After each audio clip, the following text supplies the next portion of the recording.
আমি বর্তমান অন্তর্বর্তী সরকারকে বলবো, যাদেরকে আপনি বর্তমান উপদেষ্টা নিয়োগ দিয়েছেন, এরা এই মাটি এবং মানুষের চিন্তা লালন করে না, এরা ভিন দেশে কোনো চিন্তা লালন করে। স্পষ্ট ভাষায় বলতে চাই, যদি বিতর্কিত উপদেষ্টাদেরকে আপনি এখনো প্রত্যাহার না করেন, তাহলে হয়তো বা আপনার বিরুদ্ধে আন্দোলন শুরু করতে হবে, আপনার বিরুদ্ধে লড়াই করতে হবে, যেটা আমরা চাই না। আমরা চাই সংস্কারের মাধ্যমে সুন্দর এক পিআর সিস্টেমে নির্বাচন উপহার দেবেন, সংখ্যানুপাতিক হারে নির্বাচন হবে, কোনো ব্যক্তিকে মানুষ ভোট দিবে না, মার্কাকে ভোট দিবে। তাহলে কি থাকবে? দুর্নীতি থাকবে না, বাণিজ্য থাকবে না, নমিনেশন বাণিজ্য থাকবে না, পেশি শক্তি ব্যবহার করতে পারবে না, অবৈধ কালো টাকার সরাসরি থাকবে না। প্রত্যেকটা ভোট কাজে লাগবে, যেখানে জাতীয় সরকার গঠিত হবে, প্রত্যেক আদর্শ মানুষ সংসদে থাকবে, প্রত্যেকের কথা তুলে ধরতে পারবে। বিহার সিস্টেমে নির্বাচন হলে ফ্যাসিস্ট আর তৈরি হবে না, জালেম তৈরি হবে না, খুনি তৈরি হবে না, লক্ষ লক্ষ কোটি টাকা বিদেশ পাচারকারী কোনো দল আর বাংলাদেশে থাকবে না।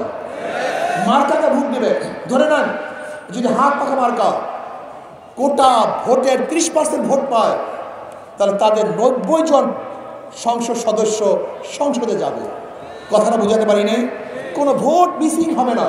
কাজে আসুন, পিআর সিস্টেমে নির্বাচন চাই, 92% মুসলমানদের দেশে ইসলামী হুকুমত চাই। ইনশাআল্লাহ কি চাই ভাই?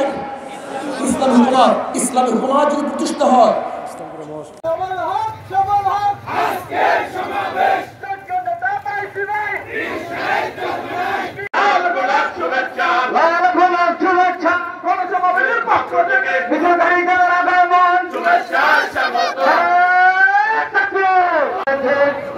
সমাবেশের পক্ষ থেকে সকল মিছিলকারী ভাইদেরকে শুভেচ্ছা।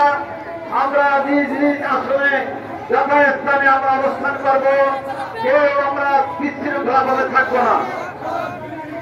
সংগ্রামী সাথী বন্ধুগণ, শিবচরের মাধ্যম আজকের বিশাল গণসমাবেশের সম্মানিত সভাপতি আন্দোলন বাংলাদেশ কাজ করে যাচ্ছে।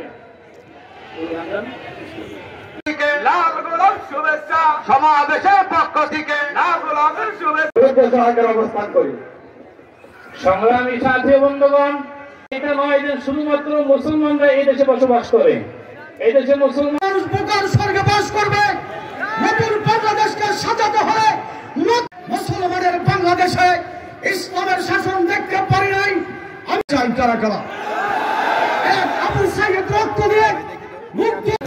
ইসলামী আন্দোলন বাংলাদেশ শিবচর উপজেলার উদ্যোগে আয়োজিত বক্তা যে কথাটা বলছেন যে এই দেশে এখন মানুষ চায় যে এই দেশে ইসলামী হুকুমত কায়েম হওয়ার একটা পরিবেশ কায়েম হয়েছে। নীতির মালার ভিতরে ভারতের কোন দাদাগিরি বাংলার মুসলমান সহ্য করবে না। আসসালামু আলাইকুম।